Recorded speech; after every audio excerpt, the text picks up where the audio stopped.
Women are finding out who they really are. And a house, the home structure has been broken. The men has been taken out of the home, okay? Where the women find out exactly how a man is supposed to treat them. That's been dismantled in a lot of homes, in a lot of families. But right now, what's happening is God is revealing to his people, to both male and female, who we really are. There can't be two kings in a relationship. You want a masculine man? Then stop trying to be one. Powerful women don't dominate men. They inspire them. You want a hot, traditional wife who actually respects masculinity?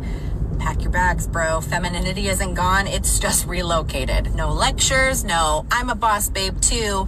Just softness, loyalty, and polarity that actually feels natural again. The first plate. Men melt when a woman speaks softly. But a lot of women don't want to hear that because they think being sweet makes them look weak. But that's a huge mistake because a woman's greatest power is her softness. Think about it. If he wanted another alpha energy in his house, he would have married another man. So if you ever have caught yourself thinking, he never does anything that I ask him to, it's probably because you talk to him like you're another guy challenging him. I call my husband daddy in the bedroom and sir when he's handling business. I am a wife. I am soft, and I am happier, wetter, richer, and more powerful than 99% of the so-called strong, independent women screaming at me online. Ladies, y'all underestimate the power of giving y'all men daily BJ and meal combos. I'm going to use some of the most common relationship problems that we have, right? Let's say you don't like the fact that he always hanging out late every night. Don't tell him what time to be at home. Y'all know men don't like being told what to do. So peep game. Get him a BJ, and when you're done, say, baby, enjoy yourself while you out. I'm gonna make you some dinner. What size do you want? And when he tell you, say, okay, cool. It'll be done in about 2 hours. His ass will be home in an hour and 45 minutes. Well, let's say he spent all his money on bills and he don't got enough to get your nails did. Get him a BJ. And when you're done, say, baby, I would love for you to see what it look like with my nails did with your favorite color. His ass gonna go find some money. Hey wife, do you know that one of the easiest ways that Satan tries to destroy your husband is by first destroying your perception of him? See, as a wife, God designed you to be your husband's helpmeet, and in many ways, you are his weakness. See, the enemy knows that your influence on your husband's heart is so powerful that he wants to plant seeds of criticism, resentment, and comparison inside of your mind, because if he can distort how you see your husband, then he can distort how you love and respect him. And the way if a spouse withholds relations with their husband or wife because they want something, that is manipulation. And that is a spirit of witchcraft in operation. Like, I've heard women say that. Well, such and such and such, until this happens, this isn't going to happen. That is so wrong. The Bible does not give us a right to withhold something like that God's ordained in a marriage because you're waiting to get your way. Y'all women about to be mad at me, but I don't care. At the end of the day, if your man or your husband have to hint, beg, or ask for you to meet his needs in the bedroom, like, you wrong and you're not handling your business as a woman. Because as a woman, we know what our men need. And it's not cool that if you have a man that got your back, that look out for you, take care of you, y'all have a healthy relationship, it's no reason why your man have to ask, have to beg, or have to hint. It's no reason for that. Stop all that, oh, my neck hurt, I got a headache, oh, my back hurt. That's bull crap. And that women use what we do to y'all in the bedroom to get what we want from y'all. That does not mean we like y'all. So I'm going to say that again for the people in the back, because a lot of men are slow to this. And it's really like 70% of grown men out here thinking that what a woman do to them in the bedroom, I'm trying to keep this cute, okay? What women do to you in the bedroom, men think we like them. We don't like y'all. We need you to do something for us financially. The dumbest thing a woman can do? She gets along with everyone, except the man she married.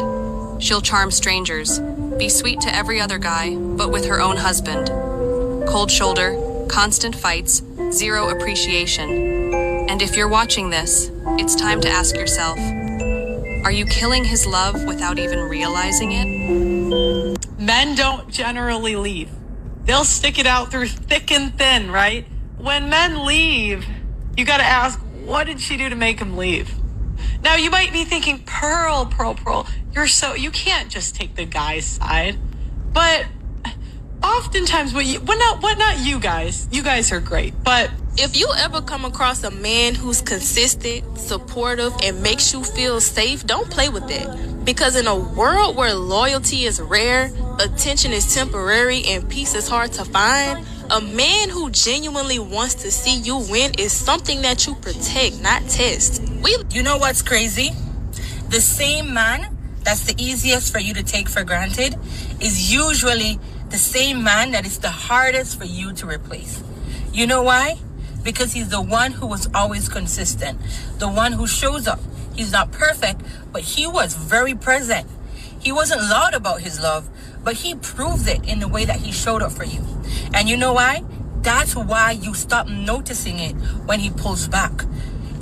It is so much harder to love a real one than it is to be in relationship with a fraud. Say that again for the people in the back. It is so much harder to be in relationship with a real one than it is to be with a fraud. It's just hard because someone who holds you accountable to who you say you want to be, someone who recognizes your potential but meets you where you are, someone who wants your vulnerability. Like, I want to know how you think. I want to know why you made the choices you made. It requires a level of intimacy that you never have to do when you're just trying to see if someone's cheating and checking phone messages. And like, you don't. I don't know what women need to hear this, but hear me clear. If you got a man that loves you, if you got a man that's trying, that's doing everything in his power to get better and rise to the occasion of loving you, stay there. And a lot of men that want you will never love you, will never try as hard as the man that you are with right now. You ever notice how when a man is handsome, educated, and successful, people can't help but whisper, how is he still single? What's wrong with him? But here is the truth. Nothing's wrong with him, absolutely nothing. He's just reached a point in life where peace feels better than chaos and freedom tastes sweeter than validation. He's not lonely. He's finally relaxed. A woman who cheats always ends up in misery. Cheating doesn't make you powerful. It makes you weak.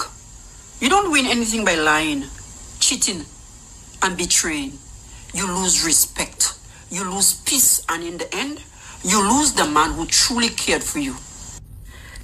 Confession. I've been cheating on my husband off and on for 3 years. It's great. No, it's amazing sex. I orgasm every time I hook up with my side. I ended up leaving my husband for him, but recently the man I left him for has been showing signs of erectile dysfunction. Sex has been disappointing. As it turns out, he's been seeing other women as well. And according to him, I've been a ball and chain. I want my husband back. They want you to hook up with random people because when you do this, you lose your energy. Intimacy is a sacred energy exchange. The reason why religions want you to abstain from this is because you keep your energy when you're abstinent. The life source energy within you deserves to be loved, cultivated, and abstained for the right person. So when you exchange and release that energy with the right person, it's sacred. But if you constantly give your energy to random people, you're going to feel drained. By the time a woman reaches 35 to 40, you start to not feel like you've always felt because we have less than 1% of our eggs left. Wow. Estrogen, by and large, a very tiny percent is made in the adrenals, but most of a woman's estrogen is made in the follicle or the eggshell of an egg. So when you if you want women to get really upset with you, all you have to tell them is that you're going to age. Yep, when you get older, you get less fertile, you get less hot. The men are going to keep finding the 22-year-olds down the street more attractive than you. You could be a 35-year-old 9. You won't beat an 18-year-old. You know, I'm gonna say 22-year-old 5, 6. You just won't. Something fascinating is happening right now. Women who've spent their entire lives getting attention without effort are encountering men who just don't care. Men who don't respond to hints. Men who don't chase. Men who don't prioritize female approval. And the panic is real. Women are posting frantically about emotionally unavailable men. But what they're really describing is men who've opted out of the validation game. Let me explain. If you want to lose a woman, if you want a woman to betray you, if you want a woman to cheat on you, if you want a woman to stab you in the back, I'm going to give you the formula to make that happen. All you have to do is be a good guy. That's all you have to do. Be a nice guy. Every time she call, pick up. Every time she texts you, text her back within a minute or two. All right? Be available. Express your deep, passionate love for her. And I promise you, with authentic certainty, you will lose that woman, bro. Woo! Some of y'all women gonna get mad at me today, so if you can't take constructive criticism, baby, keep on scrolling. Many of you women are not really what you think you're cracked up to be. Like, some of y'all are really not great people to be in relationships with. Y'all know I work with couples every single day, and I'm gonna go ahead and make a list of everything that I have to work through. First things first, quit coming into relationships trying to make a man secure your insecurities. That's your job. If you lack confidence, if you have low self-esteem, if there's still trauma that you're operating in, if you're self-critical, if you're judgmental when it comes to yourself, if you blame yourself, if you're still operating in guilt and trauma and everything else, baby, that's for you to handle, not him.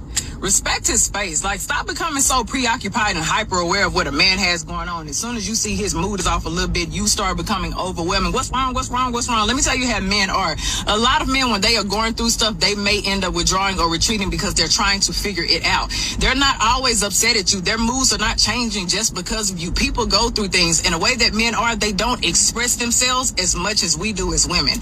It's okay. Give that man some space. Oh yeah, the clinginess. The day of the Lord will come as a thief in the night. The heavens shall pass away with a great noise, and the elements shall melt with fervent heat.